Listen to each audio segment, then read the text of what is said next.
Welcome back, everybody, to Pave the Way podcast. I have a very special guest today, Brad Chandler out of the Washington, D.C. area. And this guy has done some amazing things in the real estate business. So you guys have probably heard of Brad if you've been in this business for more than 2 days. He's very impressive, and we're going to get into a lot of cool stuff today. So let's just get right into it. Brad, thanks for being a guest on the show. Very happy to have you. Thanks for having me, man. I'm excited. You were my first podcast guest ever when I was back in my coaching days. And to give you a little props, I said to myself, that guy's going to be super successful. And here you are on your way to being super successful. So really proud of you. Thanks, man. Really appreciate it. So anyway, let's get right into it now. Oh, my timer's going off. So how did you get into real estate? You know, Express Homebuyers is a huge company, and you guys have bought in almost 3,000 properties now. But how did you get started? Because for the new investor, they're probably thinking, holy cow, how do you even remotely do that much? I've got a pretty unique story. I started way back in 9th grade when I read a book on how to buy real estate with no money down. And I always knew that I wanted to do real estate. So I went to school. I spent like 15 years learning about real estate, not because I was afraid to buy a house, but I didn't know that kind of niche of the real estate market existed. I lived in Vienna, and an investor bought my neighbor's house. I went and talked to him, and I go, what are you doing? Like, this house was a piece of crap, and now it's beautiful. He goes, yeah, I buy houses 30% below market from distressed sellers. I fix them up and I resell them. And I'm like, geez, I've got an undergraduate degree, an MBA, and no one ever taught me that you could buy houses at 30% below market from distressed sellers. So that was in December of 2016. I said, I'm going to do this. I'm going to make this work. And I spent 7 long, hard months working my butt off, working a full-time job, coming home, working nights and weekends, literally hand addressing hundreds of envelopes a day, pounding bandit signs when the DC sniper was out trying to pick off people. And in July, I bought my first deal, July of 2003. Somehow, after struggling to find my first deal in July and August, I bought 6 houses. I quit my full-time job in October of 2003. And here we are, 16 years later, nearing 3,000 houses. Oh my goodness, that is crazy. So 7 months it took you to get a deal. It's very similar to my story, actually. It took me, I think, 9 months, so 2 extra months. And man, isn't it just such a grind? Like, you're just like, you don't know, because you don't have the proof of concept, so you don't know if it's going to work or not. And you're like, they're telling me to do this. I know other people are doing it, but for some reason I haven't gotten any money from this yet. And then you start questioning your actions and your beliefs, and it's a tough time. So, I mean, how good did it feel when you got your first paycheck from a real estate deal, when you were not an employee and you were, self-employed? It was absolutely incredible. But before I tell you that quick story, which is a good one, every day that went by, I'd show up to these, they didn't have meetups in, I'd show up to these RIAs, Real Estate Investment Association meetings. And at the time, people would stand up and they talk about their success. They tell about the deals.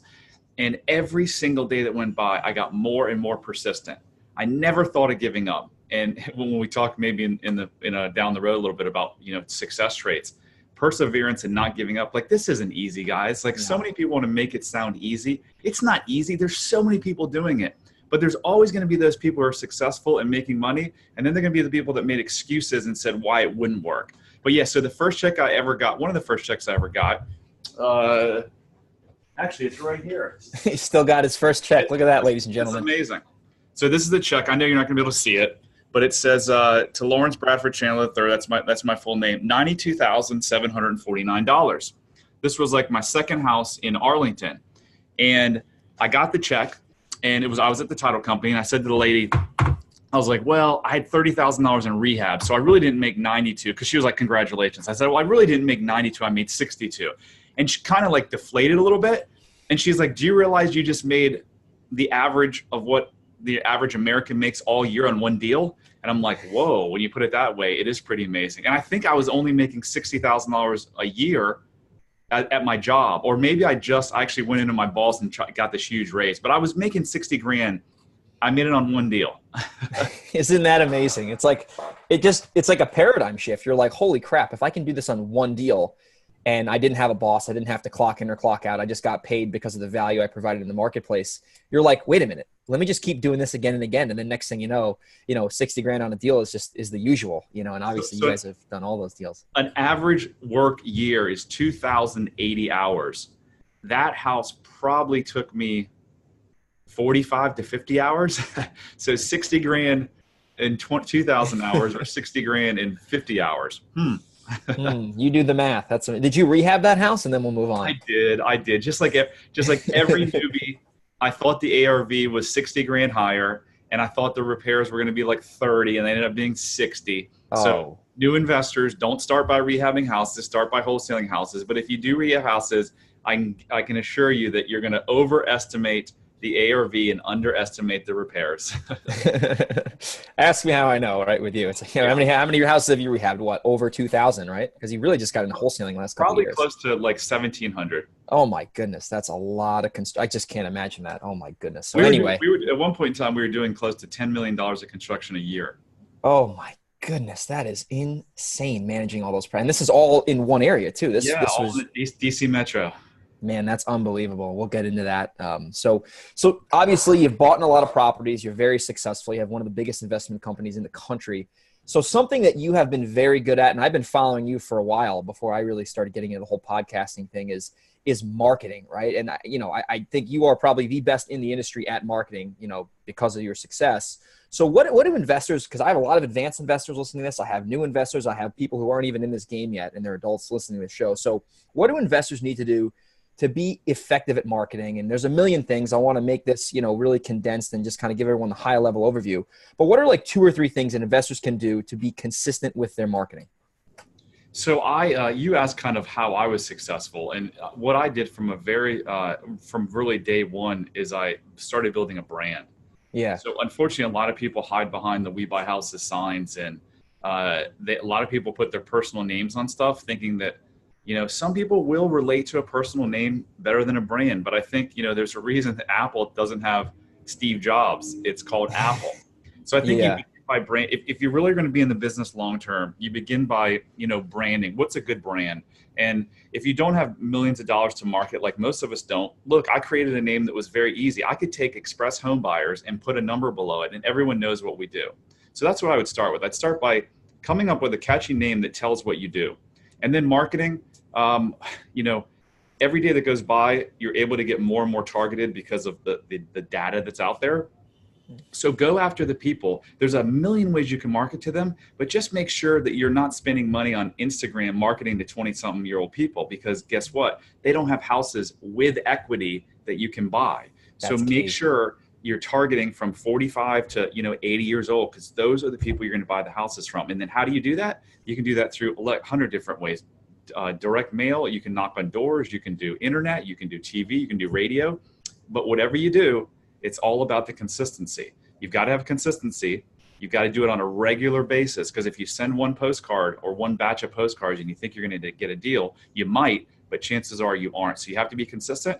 And then what I've said for 5 years, don't spend a dime in marketing until you have a kick-ass follow-up system, because I know we probably wasted hundreds of thousands, if not millions of dollars, the first 10 years being in business, not having a good follow-up system. Oh my goodness. That is key for new investors right now, because, Brad, how many times, and this is something, and the answer to this question, obviously, but how many times are you guys buying properties when it was not the first time somebody called, whether it was the 15th time or the 16th time someone on your team has followed up with them, right? Like, people think that they're going to send a postcard and then they're going to get the seller who's going to sign the contract that day. And that certainly happens if you do enough marketing. But for me, at least, and I'm sure for you, how many times are you buying houses on the follow-up? It's probably in excess. Oh, I know it's in excess of 50%. Yeah. So that's the key there. And then your database just keeps growing from there. So the more marketing you do, the more leads are in the database, the more you're going to follow up, and you just get like that momentum. Like, I had a deal I closed, this was 3 weeks ago. It was a huge deal. We just bought it, cleaned it out, and listed it. And that was off a direct mail piece from 2 years ago, right? I was following up for 2 years, and it was like an $80,000 spread. It wasn't all net, but that was off a follow-up. I had no competition because they knew me for 2 years, right? They were only going to sell to me. So Right. That is key, just being consistent. And like you said, with the data now, you have access to pretty much any list in the country, and you just got to hit it consistently. Yeah, So Gary Keller loves to say your database is your future. Like, the bigger you get your database and the more you work it and the more effectively you work it. Our database right now, this is a complete guess, but I bet you our database right now has $500,000 in it, maybe more, because that's like 15 deals, something like that.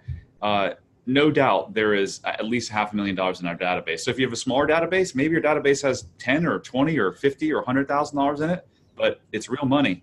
Yeah, and you take that money and just put it back in advertising to get a bigger database. It's just the key is being consistent. So that's awesome for new people. And I like that because it's very actionable. So let's kind of shift on to a pretty broad question here. And I'm sure you have more than one here, but for time's sake, we'll keep it short and sweet.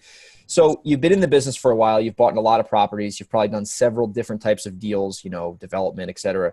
So what are just some of the biggest lessons that you've learned from all the experience that you have so far that a new investor or someone who hasn't bought in as many properties as you can take from this podcast and avoid making the mistakes in the street?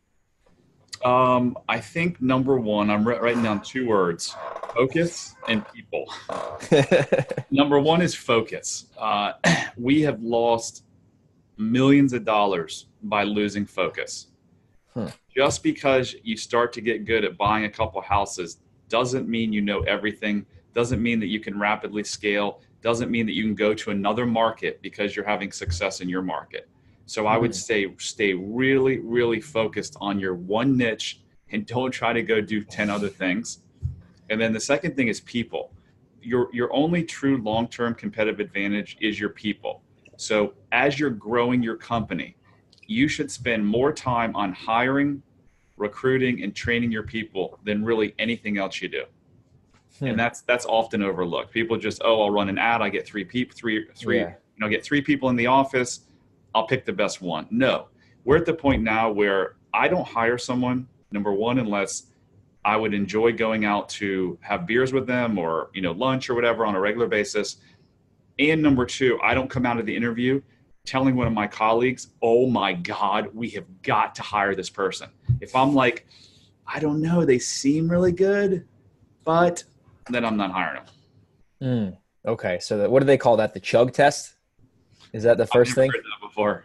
I think that's what you said in the beginning. Like if you won't go out and have a beer with them or whatever, like you wouldn't hire them. I think I've heard something like that. So that's definitely interesting because you're going to spend a lot of time with these people anyway. And they're, they're going to be spending a lot of time with you. And it's like, if you don't get along with them, and they could be really good, but eventually it's not going to work out. And that's the key. So do you have an example of you maybe losing focus? Maybe let's just say maybe an example of you deviating from a certain maybe exit strategy. Do you have any, did you ever try to get into development or condo conversions or something? It's pretty popular in DC. And have you ever learned a hard lesson, the hard way from doing that? I'm going to give you two quick examples. Because the first one, people might not relate to. The second one is more relatable in terms of expansion. We bought a house. So in 2005, we bought 3 development deals because we had made so much money the first 6 months of 2005 that I literally was thinking, I'm the smartest guy in the world. I don't know what these other people's problems are. I'm going to retire early. So because I'm so smart, we went and bought 3 development deals. One was a single family house that we ended up losing $900,000 on. Oh. We were told we could subdivide it and we couldn't. And then we bought 2 other multifamily places. Those 3 deals that were all purchased within 30 days in 2005 ended up costing us $3 million. Oh my God. And it wasn't like we had a check we could write because I started with a negative $80,000 net worth. So we basically took us 10 years to dig out of that hole, just chipping away at it. Wow. The second one is, so that's why we thought we're good at flipping houses. We'll go do bigger. Well, no, we didn't know what we were doing. Yeah. The other thing is we expanded to Virginia Beach probably in 2008, 2009, 2010. We had a full service realty company up here. We actually were the #1 Keller Williams team in North America. So we had a agency going up here, a team actually, and we were so bad that we couldn't even get yard signs put in the yards and have the brochure boxes filled on a regular basis. Our systems weren't working. But yet I drove to Virginia Beach, opened an office literally within a week, opened an office, signed a lease, and hired 5 people.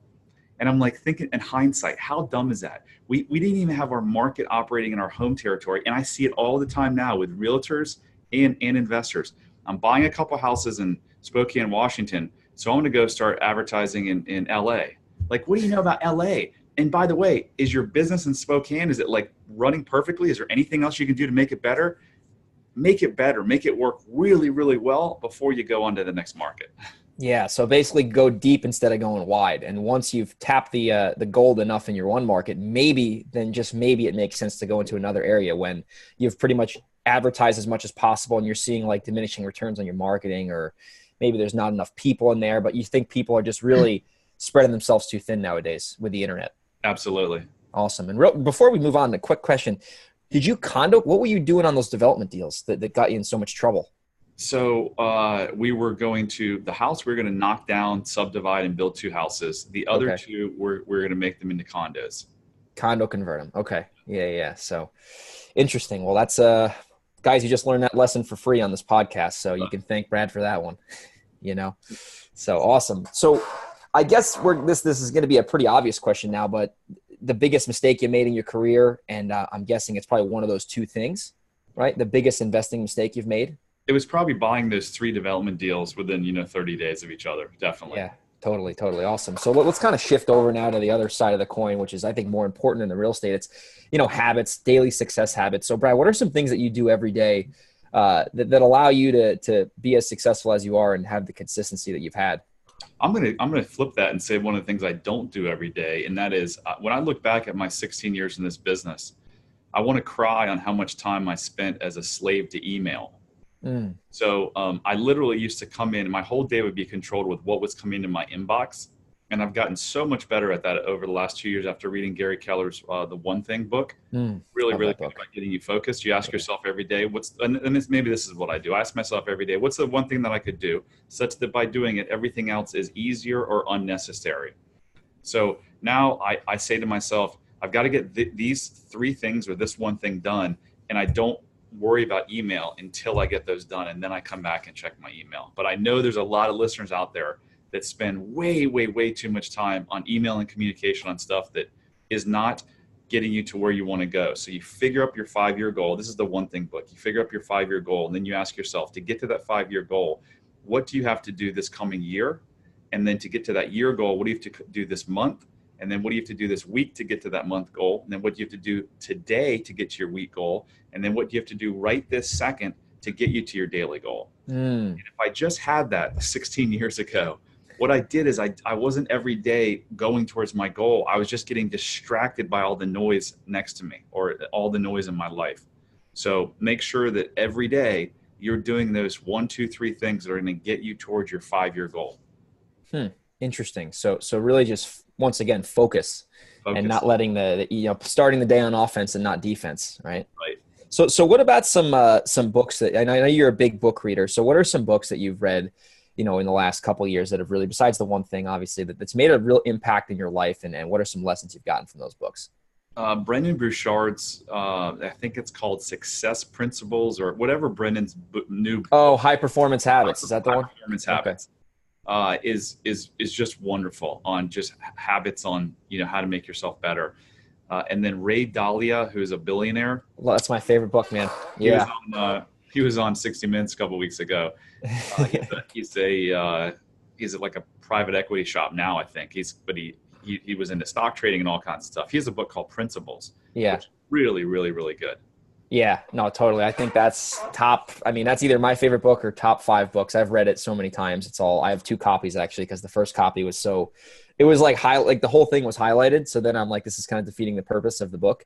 So then I'm going to have to buy another copy and only highlight the stuff that I think is key. So yeah, if you guys haven't checked out that book, Principles, it's a life-changing book. I think the best part too is, did you listen to it or read it?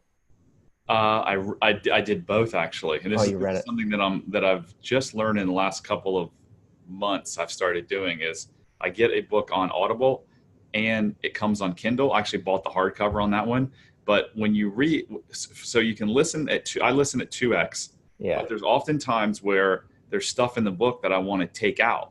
So you can't really do that on a hard copy, but what I'll do is I'll get the Kindle version. I'll copy and paste certain passages into my notes. When I go back and look at my book notes, it's all there. Huh, that's interesting. And you can read it twice as fast. Yeah, no, I like that. The 2x thing is a little game. I heard that from someone a while ago, and it's people think it's not going to be able to work, but really I think you retain it better because you have to focus more on the actual audio, or else you're going to lose track of it. So, and here's another little tip. When you first try it, you'll be like, I can't do this. Well, just like when you got on a bike for the first time, you're like, I can't do this. Yeah. Your brain quickly adjusts to the point where when I go from 2x and I'm like, wait, I want to hear that. And I go back to 1, it sounds like they're talking like this. It's like, oh my gosh, So your Yeah, brain right. completely adapts. Absolutely. It's like the first time you got in this business, you don't think you could buy houses, and next thing you know, 16 years later, you got 3,000 of them. So, Yeah. I mean, it's all in your mind. So we're gonna get to the end of the show. So let's talk about one more thing. I guess we'll go back into real estate for a little bit. Out of all those properties, Brad, if you want to share with everyone, we've talked about some bad deals. What's the best deal you've ever done in terms of just profitability? Just because when you've been in the game this long, I'm sure you've had some grand slams, if you can remember your best deals you've Yep. ever done. The best deal was actually very close to one of those 3 development deals that we did in Adams Morgan. And we got a call from a lady. One of my associates took it, and he said, how much do you want for your property? I guess it wasn't a house. And by the way, if you're making offers and you're not asking the seller what they want, you are missing a lot, because I can tell you probably 9 out of 10 of our best deals ever came from when the seller said, here's what we want for the property. And we said, yes, we can buy it. So I don't remember the number, Yeah. but she said, this is the number. We bought it. We did nothing. We relisted it, and we made like $305,000 on it. Oh my God. You didn't even clean it out. It just bought it, closed on it, and You got it. Yep. oh Yep. my Now God. we have done successful condo deals that were way north of that in terms of profit, but it was a lot of work. We had investors. It was a lot of risk, and so but just for like a fix and flip type of property, or not even fix, just flip. That Yeah. was our best. Wow. That's incredible. And is this in Washington, In D.C.? DC, in a neighborhood called Adams Morgan. Adams Morgan. Okay. Yeah. I don't know D.C. that well. I'm sure people from D.C. are like, oh, wow, that's a great Everyone will know area. that. Yeah, it's a really great neighborhood. Well, awesome. So Brad, you've really shared a lot of wisdom to the listeners today. So I want to talk about something that you and Express Homebuyers have going on, sort of an expansion program you have going on. So I want you to kind of cover what you're looking to do with that expansion of your company for the listeners. Maybe we have some people listening who might be interested. Yeah, very simply, we brought in a CEO who spent 16 years at Microsoft. He actually worked not right underneath Paul Allen, but 2 people underneath Paul Wow. Allen. So he regularly, conversed with him, whatever, interacted with him. So he's not only worked there, so he has operational expertise, and he has technology expertise. Not only that, but he's also taken small companies and grown them and sold them. So he came on for one reason and one reason only, and that is to rapidly expand Express Home Buyers. So in the next 3 years, we want to get to 30 to 50 markets across the United States. And what did I say earlier about the 2 most important things? People, right? So we need really, really, really good people. And who are we looking for? Are we looking for the newbie who flipped a couple houses? No. Are we looking for the guy who's making, netting $2 million a year? No, that person's never come work with us.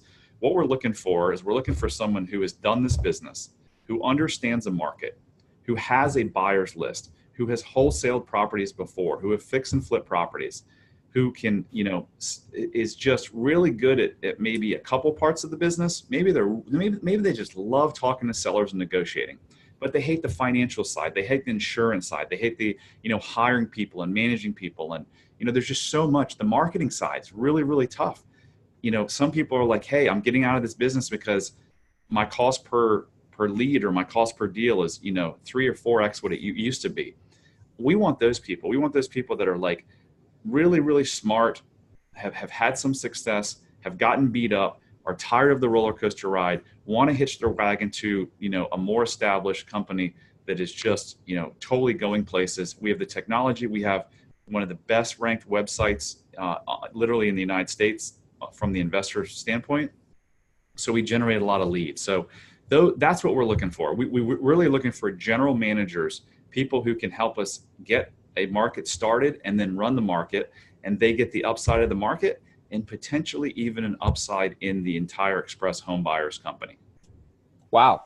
So if you are listening to the show right now and what Brad described seems like it could be potentially you, you might have yourselves the opportunity of a lifetime. So Brad, if someone's listening to the show and, let's say this is going to air next week from this recording, but this will be out there for forever. If someone wanted to, take you up on learning more about this, what would be the best 2 or 3 ways they could get in touch with whoever's, dealing with this sort of expansion? Yeah, so I'm assuming we're going to have a lot of interest because your listeners are, you got a lot of listeners. I think we're going to have a lot of interest. So there's only going to be one way, because if you call me or it's just going to be tough. Yeah, if you go to expresshomebuyers.com/careers, expresshomebuyers.com/careers, there's going to be a posting for a general manager. You click on that link, there's going to be some more information there, and then there's going to be a form. Fill out the form, and when we have the time, we will reach out to you. So if someone gets, fills out a form on a market that we may not enter for 6 months, just be patient. We'll be in contact before then, but just, again, go to expresshomebuyers.com/careers and click on the general manager link and just follow the directions. Absolutely. So guys, that'll be in the show notes too. I'll put the link to expresshomebuyers.com/careers, right? Yep. Okay. We'll put that in the show notes. And we're going to wrap the show up. So Brad, thank you so much for being a guest on my show today. And before we go, do you have any more words of wisdom that you could share? Maybe one more golden nugget with the listeners, because they've gotten plenty of it today. But if you had to share one more thing as we wrap this thing up, what would you tell to anyone listening to the show who's in this business or wants to get in this business? So I had no idea just how important a sales process was until I probably came across John Martinez and you, Greg. So in the last 2 years, we've been working really closely with you and John. And when I look back at how I used to run appointments as opposed to how my guys run appointments now, it really does make a difference. So I would say if you haven't gotten training, really, really good sales training from Sandler or Spin Selling or John Martinez and Greg, you got to do that as part of, if you're going to be in this business, part of your success with talking to sellers both on the phone and in person, because it makes a huge difference. Yeah. We've been working with your team for a while, and you guys have been great, and the improvements have been huge. So that's definitely a huge piece of advice, because what is this business? Basically sales and marketing, and then operations, and the sales piece is critical, right? So Awesome, Brad. Well, thanks so much for being on the show. I'm sure some people are going to be interested in the offer you have with the expansion, and hope you have a great day. And thanks for so much for taking the time. See you, man. Bye. Bye-bye.